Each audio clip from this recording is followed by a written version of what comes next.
On this episode of AV Week, we take a look at system on chip versus secondary outbound digital signage players, as well as the future of work in AV. All that and more next on AV Week.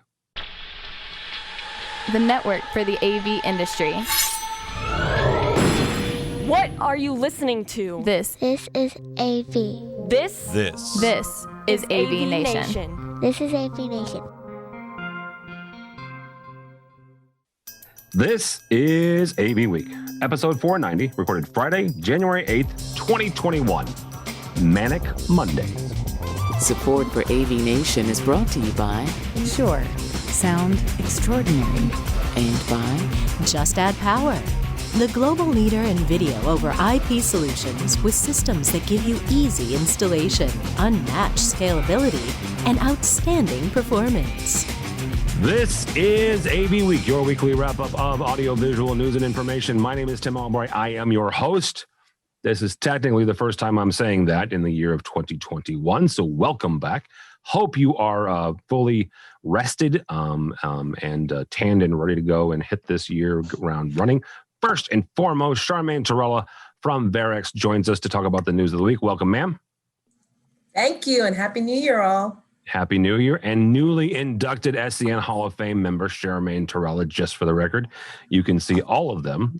You can read about them on avnetwork.com, or you can watch me interview them on AVNation.tv, because Mitchell's I have a question. You're one of the inductees. Did you interview yourself? I am. That is a horrible rumor that I am in the SCN Hall of Fame. My tongue is firmly in my cheek, and I was hoping to get out of this without you saying that. But thank you, ma'am. I appreciate it. Yes. You're welcome. And Mitchell did an excellent job of editing, and so I interview myself. Jared Hillman, I don't really. You'll have to wait until the end to see who interviews me. Jared Hillman, how are you, sir? I'm doing great. I'm not as tanned as one would expect in a Canadian. Well, you're in winter. Canada. I mean, we have sun. No, you don't. It's I like 3 hours a day? Yeah, I mean, if you catch it. As we catch it. Exactly. Yeah. All right. Hillman AV up north in Canada. And last but not least, brand spanking new job for this young man. Last time I talked with him, at least. Joe Dunbar, now with Sennheiser. And Sennheiser is a sponsor of AVNation. I need to mention that. So thank you and welcome, sir. Yeah, thanks so much for having me. Excited to be here. Happy New Year, all that good stuff. Absolutely. All right. We do mention the fact that the SCN Hall of Fame, and do seriously congratulations to Charmaine. And I'm not going to say congratulations to myself, but the rest of the folks. Congratulations, Tim. Well, thank you, sir. Yeah. But you really can check that out. Megan did a really great job of interviewing some really great folks, friends, as well as folks I got to meet for the first time. So check that out. And speaking of Megan, those of you who are watching the video and you have listened to me long enough, understand that I absolutely love coffee. It is the nectar that flows through my veins. Megan got me this fantastic cup. If you're not watching the video, you're missing it. It says, "My favorite child gave me this mug," and it's through two fantastic pictures of Megan Dutta. No, she is not physically, legitimately my daughter. It's just an inside joke, but it's a fantastic cup. So thank you, Megan. All right, that's all I got. That's all we have time for. Does that make her your illegitimate daughter then? Oh, wow, Jared. All right, so first story up from AV Technology. The latest digital signage players, the staff over at AV Technology. If you're not familiar with them, great magazine from the future folks. Covers the technology manager and IT sector for them.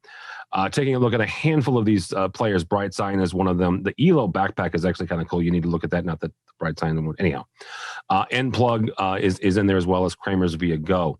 Jared, I'm going to start with you on this. The question that came to my mind, and not that those players are bad. They do a good job. And if you're designing a system where a separate player makes sense, certainly check out that article and check out those products. However, as manufacturers, display manufacturers, are getting more and more sophisticated, they've started the last 4 or 5 years, including something called SoC. SoC in this instance, it stands for System on Chip. Here's the short version of that. It's a computer inside the display that'll do digital signage. So, Mr. Hillman, question is, as a designer, as an AV guide, putting these things in, is it time to start considering SoC instead of separate players, or should we still consider these separate players because it's, if the SoC goes bad on a display, well, then you got to replace the whole display.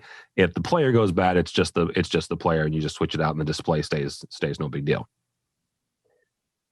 Yeah, actually, that's a great question, and something I put a lot of thought into, actually, and realized that I just really didn't have a good response for it. So, all right, again, that's all the time we have. I'm just joking. I'm just joking. I think everything that comes built in, people always look at and go, "Is this better built in?" And so I think there are valid points on both sides. I like the built in because it's less hardware, it's less possible power, it's less devices to actually have to install and wire and connect, and less failure points in the sense that you would expect the connection between the SoC, if you will, and the display are permanently soldered. They're not going to come apart like an HDMI would, or a power failure, something like that. However, I know that the debate between commercial and consumer displays still exists. And I know that there is still, as you get up in larger in sizes, I know there's a significant price difference. And so that's something clients often contemplate. And so hardware still allows you to work with a consumer grade display, but still put a bright sign on it or something like that. And whether or not you should be, I'm not here to talk about whether or not you should be using consumer grade displays for digital signage. I'm just saying, at least the hardware would still leave you with the option. And like you mentioned, Tim, is if that display goes down, it is easy to replace the display. However, it's not like if the display goes down, or if the media player itself goes down, either way, you're left with no signage, nothing. So you have to replace either a built-in SoC display, or a display that went down, or a hardware that went down. So I think that might be a moot point, but I like it. But I mean, it's been around a while. I don't think it's such a moot point because, dealing with managed services, right? I know the display manufacturers who give me the least trouble in servicing a display. It's down, it's out. Okay, here's a new one. No problem. Other manufacturers, it's like, okay, first we're going to go through this step. Then we have to have one of our people come out and assess if it really is broken. Is it your fault or not? Then we have to go through this step. And at that point, when you're going through all these steps with your client, they're like, okay, can we just fix it already? Right? So the serviceability of having that hardware that not integrated, the SoC not integrated, and using the media player, it gives you, if the media player fails, swap out the media players really quick and easy. I don't have to worry about unmounting this thing, getting a new display. Right. Time it takes for this manufacturer to come around and actually say, oh yeah, we'll do it for free. Or no, you have to buy a new one. So I think that's a valid argument and point that you made about the serviceability behind this. That's something that's a consideration. Absolutely, it is. Absolutely, Joe. I bring you in. I'm trying to walk this fine line because I've never asked Joe as a manufacturer, but he is our resident manufacturer on this episode. So there you go.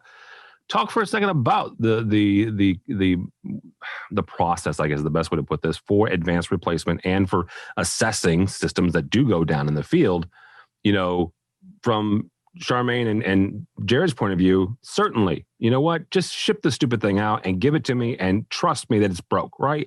I've either been out there at least once, possibly 2 or 3 times. I've spent the money already on service techs.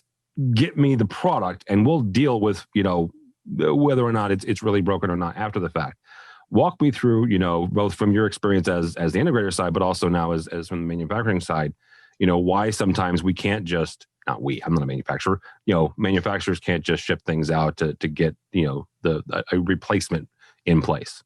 Yeah, I'd say more often than not, Tim, that really comes down to like the relationships that you have in place with your partners and your dealers, and making sure that your resellers and the people who are installing your technology, whoever's using it and installing it and managing it, that they're properly vetted and trained and know how to handle the situations. And that's where I think that is a really important step.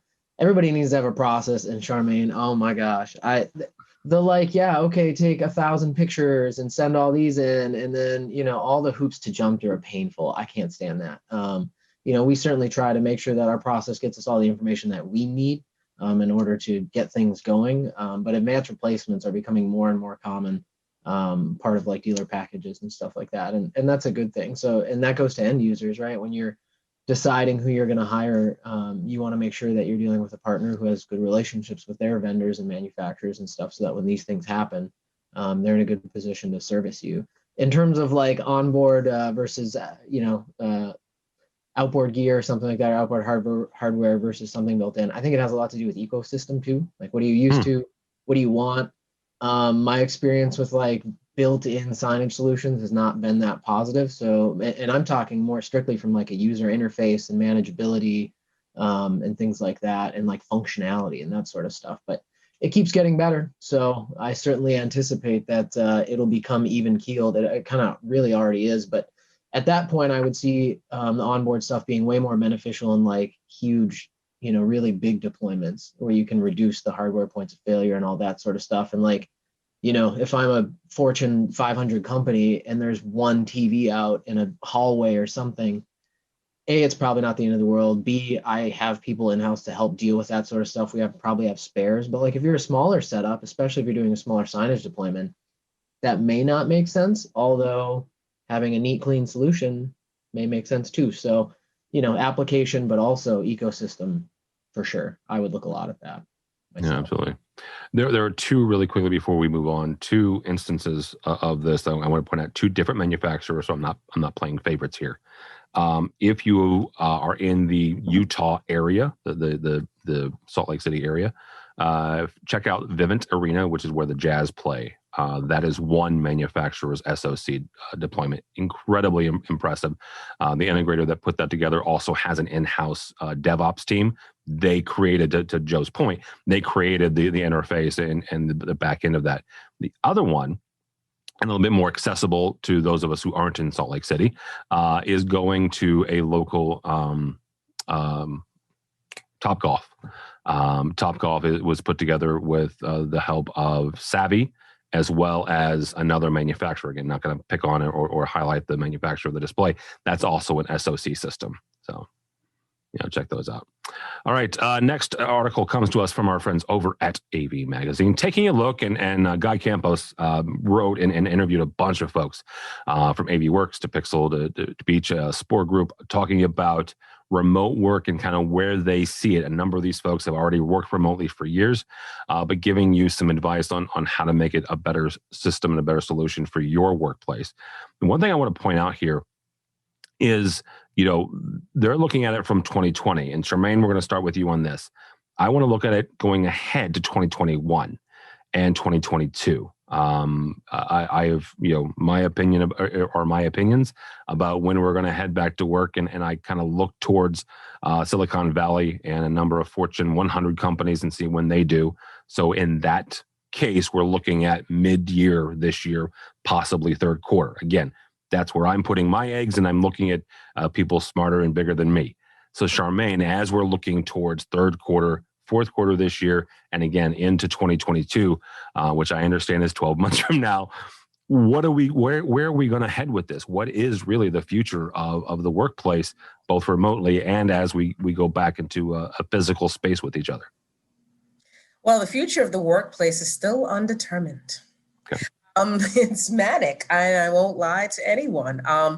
The anticipation at the end of mid last year, when we were in the heat of phase one of COVID, all the clients are like, okay, it's summer, we're social distancing, we're reconfiguring our spaces, more real estate, spacing people out, sending some people to work, come in if you have to for training. And then we think we're going to go back to work in the fall. Fast forward into fall of last year, we think it's going to be January 1st. Somewhere in Q4 of 2019, okay, it's going to be June, maybe April, depending on the vaccine. So the issue for a lot of, if you follow the market, and I do follow the market a lot, have a lot of investments, the corporate world needs the geopolitical situation to calm down and solidify, temp down, in order for them to make more firmer predictions. Right now, the way they look at it, they're looking at maybe some industries for April and June for starting to bring people back in. So in spring of this year and in the summer, you're going to start to see some organizations and a great many deal of enterprises start to bring people back into the office. The reason for that is because they realize they can't afford another 9 months or 10 months of shutdown. They have to start factoring people in the office. And in doing so, figuring out how the culture is shifted so they can reconfigure things. Because with no one in the office, they're not going to understand, what people have gotten acclimated to, comfortable with. Maybe they're not going to be in every day of the week, 2 days, 3 days a week. So they have to start factoring people in Q2 of this year. They got to start planning for it, because from that, they're going to be able to assess how they're going to create this hybrid solution. So hybrid AV solution where they're going to have remote access into a lot of their systems, their rooms. A lot of IT companies right now are doing just that. They're building out racks to give people a lot of remote access into their technologies, because they don't know how long it's going to be before we can get to 100% capacity back in the office. And they also don't know what's going to come after this. This could happen again. This could happen in a different form. It could be something else. They know and they realize our systems are broken, and they want to make sure they future-proof themselves. So it's going to be in a lot of remote access work that's being done. A lot of clients are doing that just in case. And also for people who are going to be a little PTSD, they don't know, the UK strain, the South African strain that's here, the California strain. So I don't know if you guys know this. The California strain is very similar to the South African strain. My family lives in California, and a few members work for Kaiser Permanente. The spikes on the California strain are not necessarily something that the vaccine can protect you against. So both the California strain and the South African strain is now mutated to a point where that vaccine may not work against those strains. And that's where the business world is. They're like looking at it, but they also realize people have to start going back. We have to find a way to outfit it. So we're looking at Q2, Q3 of this year. They're not probably going to wait till Q4. And they're also going ahead with redesigns. So a lot of them have been redesigning things since last year. They're going to decide on it beginning Q1 of this year. And they're going to implement and move it forward and start getting people in and factoring protocols, security, remote access into it. And so I know it's a long answer. I'm sorry, but no, you just caused me the old joke of I picked the wrong day to stop, sniffing glue or drinking or whatever. I had no idea about the California strain. The UK one I was aware of, and the South African one. Actually, the UK one has shown up at different places in New York State, not New York City, but New York State. Yeah. I think we should just blame Joe Way for the California strain and move on from there. Mr. Dunbar, you will live in Minnesota. You work for a company who technically is in Germany, but the US version of that is in Connecticut. Mm-hmm. One of the things about this article, I want to read this quote here and get your 2 cents on, quote unquote, one of the issues that's going to arise of this is, quote unquote, they arise from the organizational norms that underpin a company's culture and performance, as well as standards of behavior and interaction that help create a common culture, generate social cohesion, and build shared trust. I have had friends, one of my dearest friends, oldest friends, used to work for Sennheiser. He worked remotely. He worked here in St. Louis, right? He would have to go to Connecticut every once in a while, very rarely, but once a year go to Germany. Is that statement now in today's day and age about culture? You have to physically be together in the same place to create culture. Can we create culture not just through Zoom, but through common experiences and interactions like this? Is it still possible to create a culture virtually? Yeah, I mean, I definitely think so. I think we've done it, we as the people that make up these companies have done it even on our own accord, aside from those. And you look at some of the gatherings that have happened and those types of things. And so I certainly think you can build culture virtually. Certainly, we want to find our way towards being able to, I really believe that a virtual is meant to complement or not really be in substitute of that physical interaction. In terms of like space, I mean, Charmaine, you hit it on the head. It's all about the flexible stuff and reutilizing spaces and stuff like that. I think we're going to see a lot of like commercial space turn into residential. Who knows? I mean, I think downtowns are going to look different as big companies realize that even to keep the same amount of workforce, you can downsize because not everybody's going to be here 24 hours, or 100% of the time. So, Yeah. but in terms of building culture, I mean, as an outside employee, whether or not the pandemic would be happening right now, me in this role with Sennheiser, I would be a remote employee who works outside and, goes and makes calls on customers and works with dealers and things like that. So, this type of role is well set up for a remote. We're set up for that. And the culture was built around that as well. And like you mentioned, it's all about facilitating, a trust and open conversations and things like that. So that communication flows, because ultimately that's the big stop. I'm not going to roll past somebody's office and lean in and whisper something about a project or a part or something like that that you might do in the office. So if you keep the doors open, communication should flow, and that's how you build a culture, I guess, as far as I'm concerned. Jared, I want you to take this from two different ways. First of all, you and Mark Coxon have talked about the workforce maybe on your podcast quite a bit. So I want to would you take it from the remote side, right? Can we get more workers if we open our doors to more remote, but also from the integrator side of how you help your customers look at the workplace of the next probably 3 to 5 years. How do you do that, and how do you help them safely kind of evolve their workspaces to accommodate the new dynamic that we're going to be living in, at least for the next couple of years? So I just wanted to touch on a couple of things that Charmaine and Joe both said. Yep. From what I've been reading and understanding, and I mean, being in Canada, it's a little bit different of a situation, just population wise, space and geography. But I think what you're going to see as far as the pandemic is concerned is it's just going to be added to the list of every year shot that you're going to get. It's going to become the endemic, is what I'm reading. Depending on the region, you're going to have to get a vaccine when you go to a specific region. You're going to have to get one a year or one every 6 months, depending on the mutation, is my understanding. So I think that will put people at ease. I think the vaccines will put people at ease. I 100% agree that people need to calm down, take a step back, relax, both politically and personally. It's caused a lot of hysteria. Like Charmaine brought up PTSD, which is it's madness to me to think that people may suffer PTSD from the pandemic, because it's just crazy. That's how effective it's been, or impactful. And then in regards to Joe, you asked him a question about whether or not being virtual or being remote, can we still create a culture? And what I find interesting about that question is, of course you can. You can build any type of culture in any format, in any platform. Can you build a positive team, intimate culture with your organization? I don't think so. I think, and I just don't think you can. Not 100%. Like you mentioned, Tim, there on remote workers, I think the thing that remote workers miss out on a lot is, and Mark and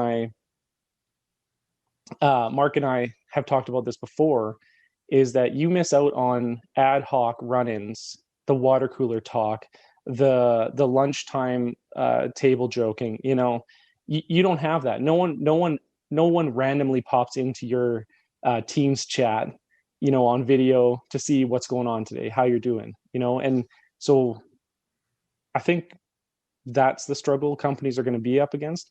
Can you create productivity? Sure. Can you hold people accountable? Of course. And can you have your regular scheduled meetings and check-ins? Of course you can. But all that ad hoc and emotional and intimate moments that you have with coworkers, you can't create that. as of right now, there isn't a way to have that. And it would be interesting to see platforms that try to develop that side of it. And I don't know how you would do that. I think virtual conferences have done an interesting thing where even AVNation, you guys, where you have the networking. And so people are getting that idea that, hey, we still have to have that run-in, that chance meeting, that one-off time where we met someone that we would have never met by scheduling an appointment with them. And so I think when it comes to your company, you have to be cognizant of that. But Go ahead, Charmaine. And then I want to point out something because Jared just mentioned something. Go ahead, Charmaine. So I had a wine tasting with a client, a virtual wine tasting last night. Very cool. Very cool, right? So the wine, the vineyard company, we asked them, how are you doing during COVID? And they said, well, we weren't doing, you must be doing great. Everyone's ordering wine. Because for us, we needed people to come into our vineyard to do the tasting and have the groups and also sell through distribution, and restaurants shut down. So no, we weren't at first, but we started doing virtual wine tastings and it saved us. And now we're ahead. So, and I said to them, when it's like, when you go back, they said, oh, no. We're going to definitely want people to come back. But now we have this other thing we didn't know we could pivot to do. And basically it's going to help us bring us forward, but we're also going to be able to go back, but we can do both. And now we're reaching more people. So I think when it comes to that situation, I think a lot of people have learned that it was okay to embrace the technology, because when he told us that, I was like, oh, that's amazing. And but we still are going to go back to this because we need to have both. And so I just wanted to mention that. Well, and I will, as we wrap up here, point out a couple different things that happened to me personally this year in 2020. One is I got to meet a young man by the name of Frank Patakala. And the story about me and Frank is really quick, but it's fascinating to me, and something that Jared said about the ad hoc and the quick meetings. Frank and I we had joined the AVIXA, the Infocom Connected happy hour. And that was the first time I ever had gotten thrown into a breakout room with Zoom. And if you're not familiar, you can take everybody that's on a Zoom call, throw them in different rooms, quote unquote, and they all kind of, it's smaller groups, right? And Frank and I got put into a room together. It was just the two of us, right? And I had never met Frank before in my life, and he had never met me. We get there and we're in there for 10 minutes, right? And sit there, talk, connect, and fascinating young man. And it was just a really cool experience. And I would have never met Frank, right, had I never, done that virtual thing. The other story I'll kind of relay is a friend of mine has a company here in the Midwest, and they have a couple of remote locations. And obviously, when you're onboarding people during this time, you typically would, before COVID, you would have brought them into the main headquarters and then done orientation. Well, now they're doing it all remote. And they had one of their orientations this week, and they were saying, it's very interesting, because normally you would do, an engineering meeting with all the new engineers, and you'd have all the engineers together and this and that. Well, now we're all in a Zoom call or a Pixup call or a Teams call, and it does take away a little bit of that camaraderie and that back and forth. But what it also gives you is the ability to kind of see, it gives people who normally wouldn't speak up a little bit more comfort, right? Because they are in either their own home or they're in their own desk. They're not surrounded by a room full of people that suddenly you've got to, being in real life sometimes, especially for those who are shyer or don't speak up much, is difficult. But doing it virtually, for some reason, it actually helps people communicate better. So, all right. Just really quick, Tim. Sorry, no. I was thinking while you were speaking there that one thing I guess I overlooked is that it will come down to the comfort of the individual. And so I was thinking of a way to I'm a big analogy person. And so I would say, if you're the type of person that can you play a video game racing a car and you love it, sure. But it's not going to be the same experience as actually racing a car, unless it is to you, which is still subjective, right? So I think you're right. I think there are people that they love being at home and working, and the relationships are the same to them, because even if they were at work, they're still a little bit quieter, a little bit secluded, or maybe not the same comfort level. So to the individual. Yeah, absolutely. All right. That will do it for us. Thank you both so much. Charmaine Torella from Varex. Thank you, ma'am. How do people get a hold of you or Varex? Spelling of my name, look me up on LinkedIn and connect with me and message me and I will connect. And on Twitter. I'm not going to spell it because, as you can see, my name is a doozy, but that's why I never spell it for you guys. Because that's Mitchell's job. Mitchell exactly. It's that TOU. Mitchell will put it on the. He's going to throw something at me one of these days. So thank you, man, and congratulations again on making it into the SCN Hall of Fame. Thank you.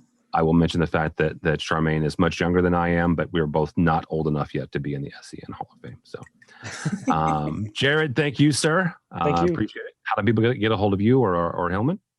Yeah, I'm with Charmaine there on LinkedIn. I'm active a little bit on Twitter under at AVpreneur, but search my name up on LinkedIn. I think I have more insightful conversations there than I probably do on Twitter. So. All right.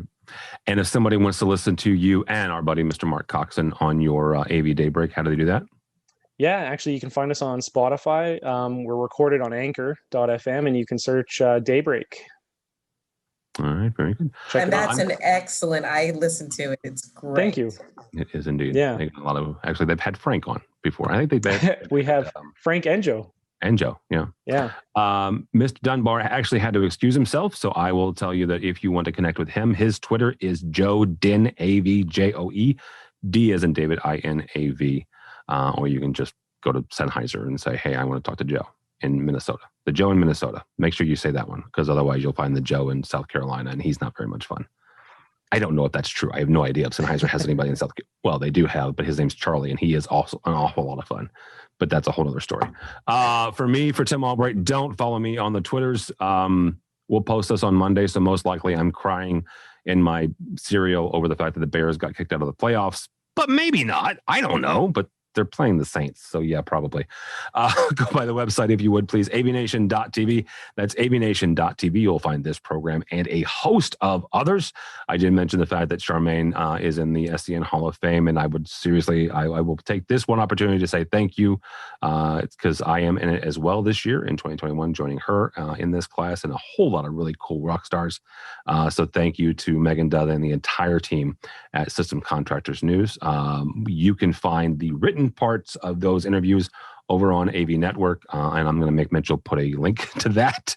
But you can also find the interviews of them, the video and audio interviews of those with me on our website. Mitchell is posting them every single day, Monday through Friday, I think through the 18th or 19th of January. So check all that out. Also check out our supporter section. These are our sponsors help us bring you AVWeek and ResiWeek and all the others. So all that and more at, one more thing. Almost forgot this. We have our annual AVNation Reader's Choice Awards going on. And by the time this posts, round 2 will have begun.